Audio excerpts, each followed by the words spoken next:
Atong sayro ng dugang pang mga balita sa Mindanao. Makauban nato si Cyril Chavez live sa Cagayan de Oro City. Cyril. Salamat, Sarah. Nasunog ang 11 ka classrooms sa usa ka tulunghaan sa Zamboanga del Sur. Kapin 3.3 million pesos nga kantidad sa danyos natala sa BFP. Ang detalye sa report ni Efren Mamak.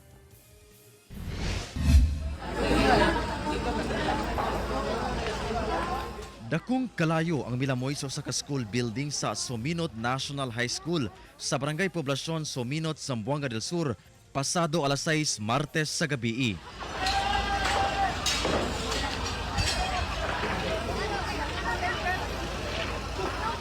Buot pa unta magsalba og gamit ang mga magtutudlo og residente apan naglisod sila gumikan kay paspas mikanit ang kalayo.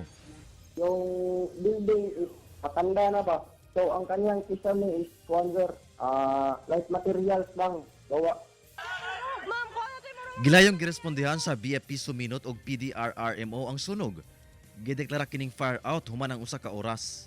Sa pagsuta, 11 ka classroom sa usa ka school building ang nasunog. Gilangkuban kini sa old library, science laboratory, dressmaking, journalism room, school clinic ug uban pa. Gibana-bana ang mabot sa kapi na 3.3 million pesos ang danyo sa sunog. Hinuon, walay angol sa hitabo. Giimbestigahan pa sa BFP ang tinubdan sa sunog. Sa karon, nagpatuman una og alternative delivery mode of learning ang maong tunghaan. Ginakuhaan pa kini og pahayag. Kini ang tambag karon sa BFP aron malikay sa sunog, ilabi na karon ginaobserba ang Fire Prevention Month. I-double check natin ang mga nakasaksak bago tayo lumabas ng room. At saka mga bata, huwag natin silang pabayaan na maglaro ng mga posporo, magsindi ng mga kandila. Kauban si Gary Balantay ug Bong Vicencio, Efren Mamak. 1 Mindanao.